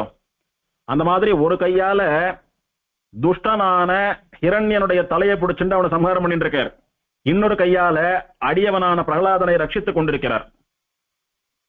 பெருமாளுடைய அவதார ரகசியம் சொல்றச்ச துஷ்ட நிரசனார்த்தம் சிஷ்ட பரிபாலனார்த்தம் பெருமாள் அவதரிக்கிறான்னு சொல்றோம். அந்த துஷ்ட நிரசனம்னு சொல்லக்கூடிய விரோதியை அழிக்கிறதும், சிஷ்ட பரிபாலனம்னு சொல்லக்கூடிய நல்லவாளை ரட்சிக்கிறதும் ஒரே திருமேனியில ஒரே விக்கிரகத்துல எம்பெருமான் காட்டிக் கொண்டிருக்கக்கூடிய உத்தமமான அபூர்வமான சேவை இந்த நரசிம்மன் சேவை. சயன பெருமாளான ஸ்ரீரங்கநாதன் சன்னதியில ஸ்ரீரங்கநாதனை சேவிச்சுட்டோ அவசியம் இந்த நரசிம்மனையும் சேவிக்கணும் மறக்காம. அப்படி ஒரு அழகு வாய்ந்த பெருமாள். நெத்தியில ஆச்சரியமா மரகத பச்சையில திலக்கம் எல்லாம் இட்டு பெருமாள் ரொம்ப நன்னா சேவை சாதிக்கிறார். அடுத்தபடியா விசேஷமா பிரம்மாண்ட புராணத்தினாலே வர்ணிக்கப்பட்டதான ஸ்தல புராணம். பிரம்மாண்ட புராணத்துல சௌந்தராரண்ய வைபவம் அப்படின்ற பெயர்ல 10 அத்தியாயங்களாலே வர்ணிக்கப்பட்ட ஸ்தல புராணம். நைமிஷாரண்யத்திலே பல மகர்ஷிகள்லாம் உட்கார்ந்துட்டு இருக்கா. எல்லாருக்கும் தலைவரா சூத பௌராணிகர்னு சொல்லக்கூடிய ரிஷி உட்கார்ந்துட்டு புராணங்களை எல்லாம் சொல்லிட்டு உபதேசம் பண்ணிட்டு இருக்கார். அப்போ சௌனக மகரிஷின்னு சொல்லக்கூடிய சௌனக பகவான் சூத பௌராணிகரை நமஸ்காரம் பண்ணி, சுவாமி, பல கஷேத்திரங்களினுடையதான மகிமையை சொல்லிட்டு வரச்ச சௌந்தராரண்யம்னு சொல்லக்கூடியதான ஒரு பேர் உங்க வாக்குலேருந்து வந்தது. அந்த சௌந்தராரண்ய கஷேத்திரத்தினுடைய மகாத்மியத்தையும் பறக்க சாதிக்க வேணும்னு பிரார்த்திக்கிறார். இதுக்கெல்லாம் முன்னாலே இந்த சௌனக ரிஷியை பத்தி தெரிஞ்சுக்கணும் அவசியம். பெரியவாச்சான் பிள்ளை 4000 திவ்ய பிரபந்த வியாக்கியானத்துல சாதிக்கிறார், அர்ச்சையில் சௌனக பகவானையும் கலியனையும் போலே. அதாவது ஆழ்வார்களை எல்லாம் தரம் பிரிச்சுட்டு வரார். எந்தெந்த ஆழ்வார்கள்லாம் ராமாவதாரத்துல மூழ்கி இருந்தவா, எந்தெந்த ஆழ்வார்கள்லாம் கிருஷ்ணாவதாரத்துல மண்டி கிடந்தவா, எந்தெந்த ஆழ்வார்கள்லாம் பெருமாள அந்தர்யாமியா தியானம் பண்ணக்கூடிய யோகிகள் திருமணிசை பிரானாட்டம், எந்தெந்த ஆழ்வார்கள்லாம் அர்ச்சாவதாரத்துல மண்டி கிடந்தவான்னு சொல்றச்ச ரிஷியான சௌனக பகவானும் கலியனும் அர்ச்சாவதாரத்திலே மண்டி கிடப்பர்கள். இப்போ சௌனக மகரிஷின்னு சொல்லக்கூடியவரை சௌனக பகவான் சொல்றது புராணம். அவரை பத்தி தெரிஞ்சுக்கணும்னா நமக்கெல்லாம் பிரசித்தமா தெரிஞ்ச திருமங்கை ஆழ்வாரை வைத்து அவரை புரிஞ்சுக்கலாம். இங்கே அர்ச்சாவதாரத்திலே சௌனக பகவானும் கலியனும் மண்டி கிடப்பர்கள்னா என்ன அர்த்தம்? ரெண்டு பேரும் அர்ச்சாவதாரம்னா உயிரை விடுவான்னு அர்த்தம். கலியனுடைய அர்ச்சாவதார அனுபவம் நமக்கெல்லாம் நன்னா தெரியும். என்னதான் கலியன் தசாவதாரமான விபவாவதார பெருமாள்களை பாடியிருந்தாலும், பல நிலைகள்ல சேவை சாதிக்கிற பெருமாளை பாடியிருந்தாலும், அர்ச்சாவதாரத்தை சேவிக்கலன்னா கலியனுக்கு பாட்டு வராதுன்னு தெரியுமோன்னு நமக்கு. காழிச்சீராம விண்ணகரம்னு சொல்லக்கூடிய சீர்காழியிலே திருஞான சம்பந்தருக்கும் கலியனுக்கும் யார் பெரிய மகா தமிழ் வித்வான், 4 கவிகளையும் பாடக்கூடியவா, நினைச்ச மாத்திரத்துல கவிதை பாடக்கூடிய ஆசு கவின்னு போட்டி வந்த போது திருமங்கை ஆழ்வார் பாடணும்னு நினைக்கிறார், பாட்டு வரல. அந்த ஊர்ல இருந்த ஒரு வயசான ஸ்ரீவைஷ்ணவ பாட்டி, இப்ப கோவில் சாத்தி இருக்கு, பெருமாளை சேவிக்காதபடினால பெருமாளை கண்ணால பார்க்காததுனால ஆழ்வாருக்கு பாட்டு வரல. இதே பெருமாள் அர்ச்சாவதாரமா சின்ன பெருமாள் எங்க ஆத்து தவிட்டு பானையில இருக்கார், தவிட்டு தாடாளன்னு பேர் அந்த பெருமாளுக்கு. அந்த பெருமாளும் உள்ள இருக்கிற பெருமாள் காழிச்சீராம விண்ணகரத்து தாடாளனும் ஒரே பெருமாள் தான். அந்த தாடாளனை கொண்டாந்து காட்டினா ஆழ்வாருக்கு பாட்டு வரும்னு ஆத்துக்கு போய் தவிட்டு பானையை தூக்கிட்டு வந்து அந்த தாடாளனை காட்டுறா ஆழ்வார்கிட்ட. உள்ள சேவை சாதிக்கிற பெருமாள் திருவிக்கிரம நாராயணன் பேரு, உற்சவர், தாடாளன்னு திருநாமம். அந்த எம்பெருமானாட்டமே இருக்கிற ஒரு சின்ன மூர்த்தி. அந்த பாட்டி ஆத்து பெரியவாள்லாம் அந்த எம்பெருமானிடத்துல இருக்கக்கூடிய காதல்னால அந்த எம்பெருமானாட்டமா ஒரு விக்கிரகம் பண்ணி ஆத்துல திருவாராதனை பண்ணிட்டு வந்திருக்கா. அவரே தானே உள்ள சேவை சாதிக்கிற பெருமாள். அவரை பார்த்த உடனே திருமங்கை ஆழ்வார் ஒரு குரலா இருநிலம் மூவடி மண் வேண்டின்னு 4 கவிகளும் 10 பாசுரங்கள்ல வரும்படியா அப்படியே மழையாட்டமா பொழிந்து தள்ளிவிட்டார் பாசுரங்களை. அப்போதான் 4 கவி பெருமாள்னு பட்டம் கொடுத்துட்டு தன் கையில இருந்த வேலையும் ஆழ்வாருக்கு காணிக்கையா சமர்ப்பிச்சுட்டு போனார் திருமங்கை ஆழ்வாருக்கு. திருஞான சம்பந்தர்னு சரித்திரம். அந்த மாதிரி அர்ச்சாவதாரத்தை பார்த்தாதான் பிராணனே வரும் திருமங்கை ஆழ்வாருக்கு. ராஜகுமாரனுக்கு சோறூட்டும் போது பிடிக்கு பிடி நெய்யிட வேணுமா போலே இவருக்கு அடிக்க அடி அர்ச்சையை இட வேணுமாய்த்து அப்படின்னு பரிவாச்சான பிள்ளை சாதிப்பார். நாம எல்லாம் சாதத்துக்கு அன்னசுத்தின்னு கலந்துக்கிறோமே, எச்சல் இல்லாத சாதத்துக்கு முதல்ல சேர்த்துக்கிறோமே, அதோட சரி. இல்ல தலிகை பண்றச்ச அந்த தலிகையிலேயே நெய் குத்தினா உண்டு. எச்ச பண்ணி ஷார்ட்டா விட்டு நெய் குத்தி போவோம், தோஷமாச்சே, எச்சல்ல நெய் படக்கூடாது, பாவமாச்சே, அதனால பண்ணிக்க மாட்டோம். ஆனா ராஜகுமாரெல்லாம் சின்ன குழந்தை தானே, இதுக்கு என்ன பெரிய ஆச்சாரம்? இப்போ இது நன்னா உடம்பு காத்திரமா வளரணும், பெரிய மகாவீரனா வரணும், சண்டை போட்டு எல்லாரையும் காப்பாற்றணும், அதனால இதுக்கு ஆரோக்கியம் தான் முக்கியம்னு எச்ச பண்ணி அந்த குழந்தை வாயில சாதத்தை ஊற்றச்ச கூட ஒரு வாய்க்கும் ஒரு ஸ்பூன் நெய் குத்துவாலாம் பக்கத்துல ஒருத்தர் இருந்துண்டு. அந்த மாதிரி ராஜகுமாரனுக்கு எத்தனை வாய் சாப்பிடுறானோ அத்தனை வாய்க்கும் ஸ்பூன் நெய் குத்தணும். அந்த மாதிரி திருமங்கை ஆழ்வாருக்கு ஒரு பாசுரத்துக்கும் அர்ச்சாவதாரத்தை தொட்டுக்கலன்னா பாசுரமே வராது. அவருக்கு தொண்டையில சாதம் இறங்காதுன்னு சொல்றபடி பாசுரம் வராது ஆழ்வார் வாயில. அப்படி அர்ச்சாவதாரத்தை தன் சுவாசமா தன் பிராணமாக கொண்டிருந்தவர் திருமங்கை ஆழ்வார். அது நமக்கெல்லாம் நன்னாவே தெரியும். திருமங்கை ஆழ்வாராட்டமா அர்ச்சாவதார வெறியர்கள் ஒருத்தர் கிடையாது. என்னதான் நம்மாழ்வார் இருந்த இடத்திலேயே 36 திவதேசத்து எம்பெருமான்களை வரவழைத்திருந்தாலும் தேடி தேடி போய் 80க்கும் மேற்பட்ட திவதேசங்களை மங்களாசாசனம் பண்ணின ஒரே உத்தம ஆத்மா திருமங்கை ஆழ்வார் தானே. எங்கெங்க எல்லாம் போனார். இன்னைக்கு கார் வச்சுட்டு, ட்ரெயின் வச்சுட்டு, பிளைட் வச்சுட்டு போறதுக்கெல்லாம் சிரமமா இருக்கிற இடத்துக்கெல்லாம் கூட குதிரை மேலேயே போயிட்டு வந்தார் ஆழ்வார். அப்படி அர்ச்சாவதாரத்துல அத்தனை ஆழங்கால் பட்டு ஓடி ஓடி தேடி தேடி சேவித்தவர். அவருக்கு சமானமானவர் ரிஷிகள்ல சௌனக பகவான். ராமன், கண்ணன், ரிசிம்மன் எத்தனை விபவாவதார பெருமாள்கள் அந்த ரிஷி நேர்ல சேவித்திருந்தாலும் அர்ச்சாவதாரத்துல அத்தனை ஊற்றம். எம்பெருமான் அர்ச்சாவதாரமா எந்த க்ஷேத்திரங்கள் எல்லாம் எழுந்தருளி இருக்கானோ அந்த ஸ்தல புராணங்களை எல்லாம் தெரிஞ்சுக்கணும்னு அவ்வளவு ஆசை அவருக்கு. அதனால பெரும்பாலும் சூத்த பௌராணிகர்னு சொல்லக்கூடிய சூத்த மகரிஷிய அர்ச்சாவதார ஸ்தல புராணங்களை கேட்கறதெல்லாம் சௌனக பகவான் தான். அந்த மகானுடைய அனுகிரகத்தினாலே அன்னைக்கு அவர் நமக்கெல்லாம் பிரதிநிதியா இருந்து கேட்டதுனாலதான் நம்மளால இத்தனை ஸ்தல புராணங்களை பூர்ணமா தெரிஞ்சுக்க முடியறது. இந்த ஸ்தல புராணங்கள்லாம் பாத்தீங்களான்னா பிரஷ்னோத்தர ரூபமா இருக்கும், கேள்வியும் பதிலுமா இருக்கும். ஒருத்தர் கேள்வி கேட்கிறார், ஒருத்தர் பதில் சொல்றார். பெரும்பாலும் இந்த ஸ்தல புராணங்களை எல்லாம் கேள்வி கேட்டு நமக்கு வெளியிட்டவா நாரத மகரிஷியும் இந்த சௌனக பகவானும். இவாள்லாம் இந்த கேள்வியை கேட்டு நமக்கு ஸ்தல புராணத்தை சொல்லலைன்னா ஏதோ போவோம் சேவிப்போம் ஒருமையை ஒழிய நமக்கு அந்த எம்பெருமானுடைய வைபவம் பூர்ணமா தெரிஞ்சிருக்காது. இந்த ரிஷிகளை காட்டிலும் நமக்கு பிரதான அர்ச்சாவதார பெருமாள்கள். ஏன்னா ரிஷிகள் பக்தி யோகம்னு சொல்லக்கூடிய தபஸெல்லாம் பண்ணி கூட பெருமாளை நேர்ல சேவித்து மோட்சம் வாங்கிப்பா. வேதத்தையே சொல்லப்பட்ட அத்தனை யாகங்களையும் பண்ணி பெருமாள் கிட்ட மோட்சம் கேட்பா. அவளுக்கு முடியும், நமக்கு முடியுமோ?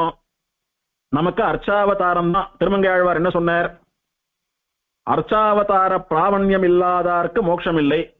எவன் ஒருத்தன் திவதேசம் தோறும் தேடி போய் அர்ச்சாவதார மூர்த்தியின் அழகிலே ஆழங்கால் பட்டு சேவித்து அவனை சரணாகதி பண்றானோ அவனுக்கு தான் மோட்சம். பிண்டியார் மண்டையேந்தி பிறர் மனை தெரிதந்துண்ணும் முண்டியான் சாபம் தீர்த்த ஒருவனோர் உலகமேத்தும் கண்டியூர் அரங்கம் மெய்யம் கச்சி பேர் மல்லை என்று மண்டினார் உய்யலல்லால் மற்றை யாருக்கு உய்யலாமே. திவ்யதேசமா தேடிண்டு அலைஞ்சண்டு ஓடுறாளே பெருமாளை சேவிக்கிறேன்னு, அந்த பெருமாளுடைய அழகுனால அப்படியே உருகி போய் சரணாகதி பண்றாளே அவனை சேரணும்னு, அவளை தவிர வேற யாருக்குன்னா மோட்சம் கிடைக்கும் அப்படின்னு வெளியிட்டவர் திருமங்கையாழ்வார். அந்த எம்பெருமானுடையதான சரித்திரங்களை எல்லாம் நமக்கு கொண்டு சேர்த்தவர் இந்த சௌனக பகவான் சொல்லக்கூடிய ரிஷி. அவர் கேட்டார், சௌந்தராரண்ய கஷேத்திரமான நாகப்பட்டினத்தினுடைய மகிமையை சொல்லிட்டு வரணும்னு பிரார்த்திக்கிறார்.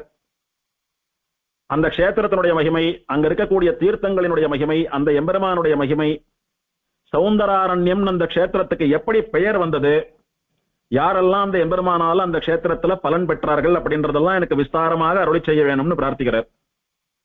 ஆச்சாரியரான சூத பௌராணிகரும் விசேஷமா இந்த சௌந்தராரண்ய வைபவத்தை சொல்ல ஆரம்பிக்கிறார்.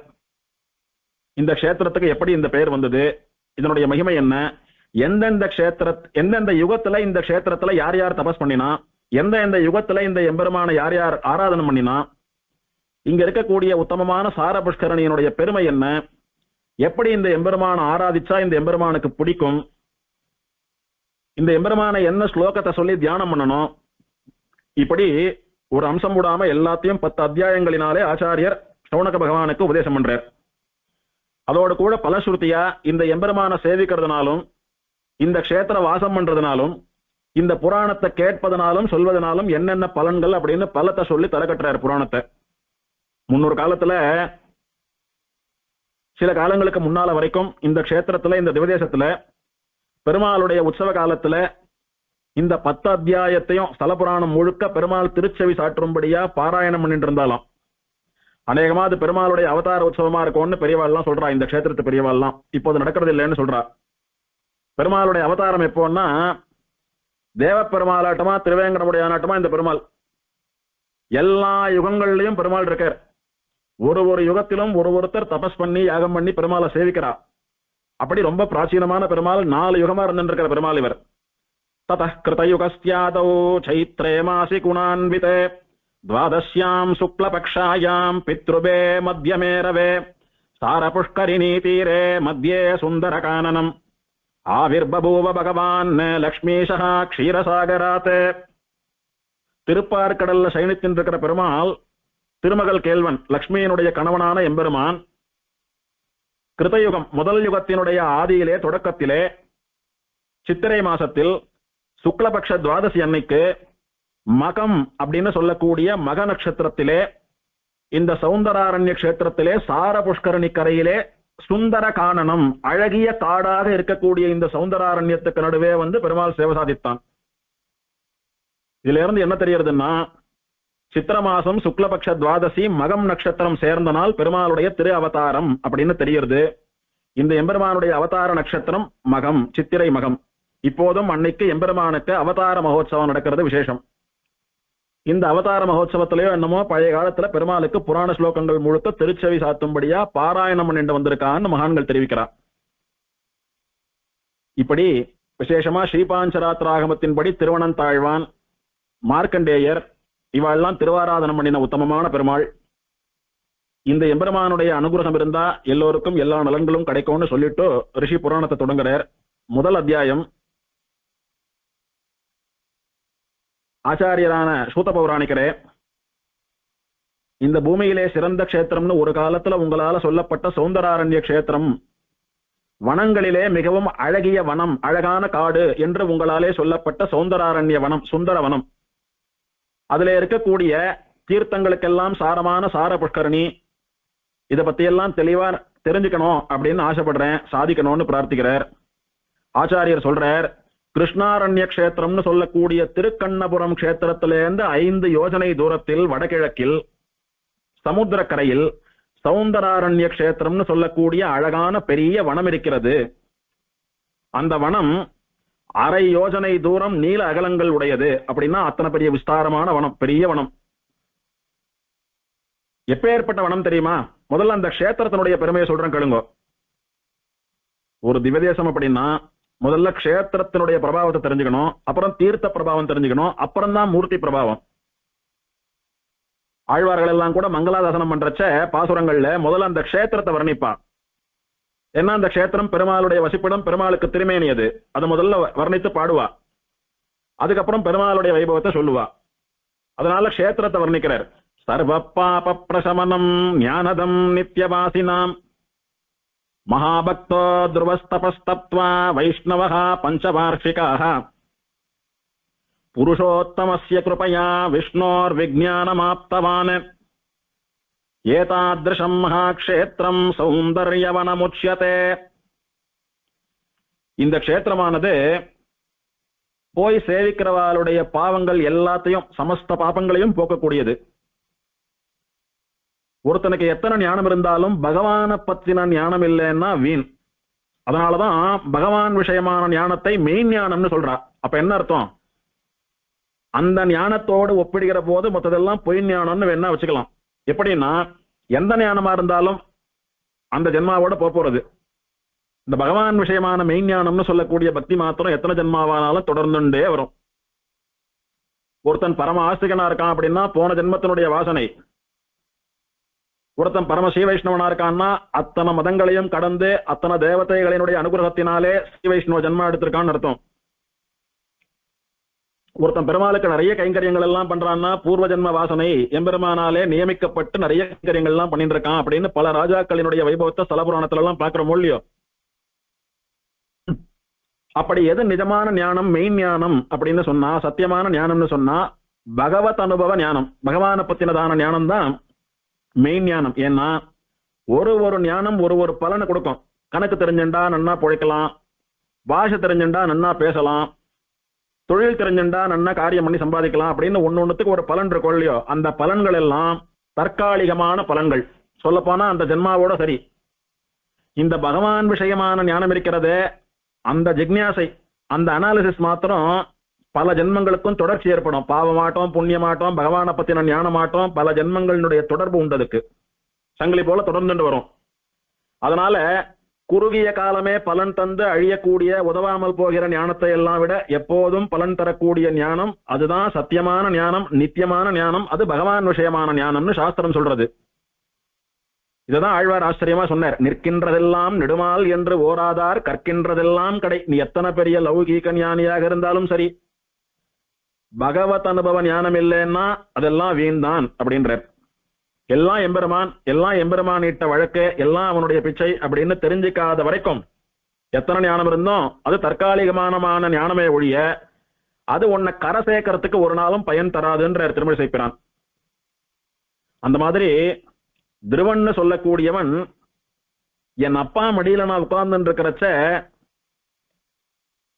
நீ எல்லாம் ராஜாவினுடைய மடியில உட்காரத்துக்கு தகுதி உடையவன் தானா, உனக்கெல்லாம் ஒரு தகுதியும் கிடையாது அப்படின்னு மாற்றாந்தாய் என்ன அப்படியே அப்பாவினுடைய மடியில இருந்து தூக்கி வீசினான். அப்போ நான் நினைச்சேன், பெத்த புள்ள பெத்த அப்பாவினுடைய மடியில கூட உட்காரக்கூடாதா, அதுக்கும் ஒரு தகுதி அந்தஸ்தெல்லாம் வேணுமான்னு நினைச்சேன். அப்போ அந்த தகுதி, அந்த அந்தஸ்து, ராஜாவினுடைய மடியில உட்காரக்கூடியதான தகுதி எனக்கு வரணும்னு எனக்கு ஒரு வைராக்கியம் வந்தது. எப்போ 5 வயசு குழந்தையா இருக்கிறச்ச. சரின்னு அவன் அம்மா இடத்துக்கு போனான். போய் அப்பாவினுடைய மடியில உட்காரக்கூடாதுன்னு மாற்றாந்தாய் சொல்லிட்டா எனக்கு அவமானமா இருக்கு, எனக்கு யோக்கியத்தை இல்லைன்றா, நான் யோக்கியத்தை சம்பாதிக்கணும்ன்றான் 5 வயசுல. அம்மா சொல்றா, ஆச்சாரிய அனுகிரகத்தினால எல்லாம் கிடைக்கும், நாரத மகரிஷின்னு சொல்லக்கூடிய மகான சேவை பண்ணி வைக்கிறேன், நாரதரை சேவை பண்ணி வைக்கிறார். நாரதர் திருவஷ்டாட்சர மந்திரத்தை உபதேசம் பண்ணி இந்த சௌந்தராரண்ய கஷேத்திரத்துல போய் பெருமாளை தபஸ் பண்ணு, உனக்கு வசந்த யோகியத்தைய வசந்த கௌரவத்தை ஸ்தானத்தை பெருமாள் கொடுப்பார்னு சொல்றார். துருவன் அந்த மந்திரத்தை ஜபிச்சுண்டு சார புஷ்கரணி கரையிலே இந்த க்ஷேத்திரத்துல தபஸ் பண்றான்.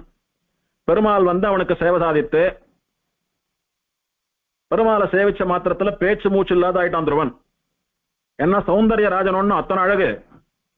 நாம கூட மனசுல எத்தனையோ இருக்கும், உடம்பு முடியல, படுத்துறது, குடும்பத்துல அது சரியில்லை சரியில்லை, இது வேணும் அது வேணும்னு எத்தனையோ மனசுல நினைச்சுப்போம். நமக்கு கஷ்டம் ஏற்படுற சமயத்துல எல்லாம், கண்கலங்கிற சமயத்துல எல்லாம் யாரை நினைச்சுப்போம்? பெருமாள் தாயாரை தான் நினைச்சுப்போம். விசேஷமா நமக்கு எந்த திவ்யதேசம் ரொம்ப இஷ்டமோ அங்க போனோம், அந்த பெருமாள் தாயாரை போய் சேவிச்சுட்டு வந்தாலே எல்லாம் சரியாயிடும்னு சில பேர் உணர்ற இல்லையோ அனுபவத்தினால. அப்போல்லாம் நாகப்பட்டினம் போனோம், இந்த பெருமாளை சேவிக்கணும், அவரை பிரார்த்திக்கணும், அவர் அனுகிரகத்தினால இந்த கஷ்டமெல்லாம் தீந்தா நன்னா இருக்கும்னு ஆத்துல இருக்கிறச்ச வண்டியில போறச்ச கூட நினைச்சுப்போம். ஆனா போய் பெருமாளை சேவிக்கிற க்ஷணத்துல ஏன் வந்தோம், எதை பிரார்த்திக்கலான்னு வந்தோன்றதெல்லாம் ஒரு க்ஷணத்துக்கு அப்படியே மறந்து போயிடும். ஏன்னா பெருமாளுடைய அழகு அப்படியே நம்மளை கட்டி போட்டுடும். எல்லா சிஸ்டமும் லாக் ஆயிடும் பெருமாளுடைய அழகை பார்த்த உடனே. அப்புறம் கொஞ்ச நேரம் கழித்து அர்ச்சக சுவாமி கூட்டு தீர்த்தம் சட்டாரி எல்லாம் சாட்சா விட்டு சுயநினைவு திரும்பினா விட்டு தான் எதுக்காக வந்தோம், என்ன பிரார்த்திக்கணும்ன்றதெல்லாம் நமக்கு மனசுல தெரிய ஆரம்பிக்கும். அப்படி உத்தமமான பக்தாளுக்கு எம்பெருமான் தன்னுடைய அழகை காட்டி அவளை வசீகரிக்கிறான், அவளை ரொம்ப கிட்டக்க சேர்த்துக்கிறான், பெருமாள் ஈர்க்கிறான். அப்படி அந்த மாதிரி துருவன் எதுக்கு தபஸ் பண்ணினான்? எனக்கு விசேஷமான யோக்கியத்தை வேணும், எனக்கு ஒரு அந்தஸ்து வேணும் அப்படின்னு லௌகீகமான பலனுக்காகத்தான் தபஸ் பண்றான் 5 வயசுல. பெருமாள் என்ன தெரியுமா சொல்றார்? ஏண்டா பந்து விளையாடுற வயசுல தபஸ் பண்ற அளவுக்கு என்னடா உனக்கு அவசியம் வந்ததுன்னு கேட்கிறாரு அவனை பார்த்து. இல்ல எங்க அப்பா மடியில உட்கார்ந்து இருந்தா எங்க மாற்றாந்தா என்ன வெளியில போ, உனக்கு அந்தஸ்து இல்லைன்னு சொல்லி தூக்கி கீழே போட்டா எனக்கு ரொம்ப மனசு கஷ்டமா போயிடுத்து, எனக்கு அந்தஸ்தை கொடுன்னு கேட்கணும்னு ஆசை இவனுக்கு. ஆனா என்ன கேட்டான் தெரியுமா? பெருமாளுடைய அழகை பார்த்த உடனே, இவ்வளோ அழகா இருக்கிற உன்னை சேவிச்ச அப்புறம் என்ன கேட்க போறேன், எனக்கு ஒன்ன வேண்டாம், உன்னை திருவாராதனம் பண்ணிட்டு உன்னை சேவிச்சுட்டு இங்கேயே இருக்கணும், அனுகிரகம் பண்ணணும்னு கேட்டான். இததான் ஸ்தல புராணம் சொல்லித்து. மெய்ஞானத்தை தரக்கூடியதான க்ஷேத்திரம். துருவன் எவ்வளவு பெரிய மகா ஞானியா இருந்தாலும் 5 வயசுலயே தபஸ் பண்ணி விசேஷமான அந்தஸ்தை பெறணும்ன்ற வைராக்கியம் அவனுக்கு இருந்தாலும், அவன் தபஸ் பண்ணி வாங்கணும்னு நினைச்ச வரம் லௌகீகமான வரம், தனக்கு பெரிய அந்தஸ்து, நான் பெரிய ராஜா, ராஜாவினுடைய பிள்ளை அப்படின்னு ஒரு ஸ்திதியை தான் கேட்டான். அவன் கேட்கணும்னு தபஸ் பண்ணினான். ஆனா பெருமாளை பார்த்த மாத்திரத்துல எல்லாம் மறந்து போய் இந்த அழகான உன்னை சேவிச்சுட்டு உன்னை ஆராதனை பண்ணிட்டு இருக்கணும், அது போறோம்னுட்டோம் பாத்தீங்களா? அதுதான் இந்த க்ஷேத்திரத்தினுடையதான பிரபாவம். புருஷோத்தமஸ்ய கிருபையா விஷ்ணோர் விஞ்ஞானம் ஆப்தவான். துருவனானவன் இந்த க்ஷேத்திரத்திலே தபஸ் பண்றான். எப்ப தபஸ் பண்றான்? பஞ்சவார்ஷிகாக 5 வயசுல தபஸ் பண்றான். மகாபக்தோ மகாபக்திமான் துருவகா தபஸ் தத்வா விசேஷமான தபஸ் பண்றான். வைஷ்ணவா மகா வைஷ்ணவன், பரம வைஷ்ணவன், எம்பெருமானுடைய பரம பக்தன் இவன். 5 வயசுல மகா வைஷ்ணவனா இருந்து தபஸ் பண்றான். அப்படி பண்றச்ச எம்பெருமான் சேவை சாதித்து அவனோட பேச ஆரம்பிக்கிறார். பெருமாளுடைய அழகையும் பெருமாள் பேசக்கூடியதான அந்த ஆச்சரியமான பெருமாளுடைய குரலையும் காதால கேட்டாவிட்டு அந்த எம்பெருமானுடைய அனுகிரகத்தினாலே விஷ்ணோர் விஞ்ஞானமாப்தவான், எம்பெருமான் ஸ்ரீமன் நாராயணனை பத்தின ஞானம், பகவத் விஷயமான ஞானத்தை தன்னுடைய வரமாக கேட்டான். தபஸ் பண்ணினது என்ன நோக்கத்துல? பெரிய சக்கரவர்த்தி ஆனோன்னு. கேட்டதோ பெருமாளை பத்தின ஞானம், பக்தி. நம்ம சம்பிரதாயத்துல ஞானம் அப்படின்னா பக்தி ரூபான ஞானம். நிறைய விஷயங்களை தெரிஞ்சுட்டு ஃபேக்ட்ஸ் இன்ஃபர்மேஷன் கொடுத்துட்டு வரட்டு ஞானத்தோடு இருக்கிறது நம்ம சம்பிரதாய ஞானம் அல்ல. அந்த ஞானத்துக்கு தகுந்தபடியான பக்தி அனுபவமும் இருக்கணும். நிறைய விஷயம் தெரியும் இந்த சுவாமிக்கு, மனப்பாடமா சொல்லுவார் அப்படின்றத விட எத்தனை சொல்றாரோ அத்தனையும் அனுபவபூர்வமா சொல்லக்கூடியவர்னு சொல்லக்கூடியதுதான் நம்ம சம்பிரதாயத்துல ஞானம். பல முறை இதை பத்தி பேசியிருக்கோம். ஸ்ரீ வைஷ்ணவ சம்பிரதாயத்திலே எது ஞானம் அப்படின்னா பக்தி ரூபான ஞானம். அந்த ஞானத்தினுடைய பலனா பக்தி அனுபவம் இருக்கணும். இங்கே பக்தின்னு சொல்லக்கூடியது மோட்சத்துக்கு உபாயமா பண்ணக்கூடிய பக்தி யோகத்தை சொல்லல. எம்பெருமான் மேல அடியாறுகளான நமக்கு ஏற்படக்கூடிய காதலை, பிரேமத்தை சொல்றோம். இங்க தாயார் தோப்பனார் ஆச்சாரியன் இவாளிடத்துல இருக்கிற பிரேமையை போல எம்பெருமானிடத்துல இருக்கக்கூடிய பிரேமையை சொல்றோம். உபாயம் என்னமோ நமக்கெல்லாம் சரணாகதி தான், அதுல ஒன்றும் சந்தேகம் இல்லை. இப்படி பெரிய சக்கரவர்த்தியானோன்னு போய் தபஸ் பண்ண துருவனுக்கு பகவத் விஷயத்தை, பகவத் ஞானத்தை வாயை திறந்து கேட்கணும்னு கேட்கவே கேட்டுட்டான். அப்படி எப்பேற்பட்டவாளையும் பகவத் விஷயமான பகவத் பராளாக்கக்கூடிய உத்தமமான க்ஷேத்திரம் இது. ஏதாத்ருஷம் மகாக்ஷேத்திரம் சௌந்தர்ய வனம் உச்சதே. இப்பேற்பட்ட க்ஷேத்திரம் எது தெரியுமா? சௌந்தர்ய வனம் என்று பெயர் பெற்ற சௌந்தராரண்ய க்ஷேத்திரம் அப்படின்னு இந்த க்ஷேத்திரத்தினுடைய பெருமையை சொல்றார். இதற்கு மேற்பட்டதான வைபவங்களை அடுத்த உபன்யாசத்துல பார்க்கலாம்.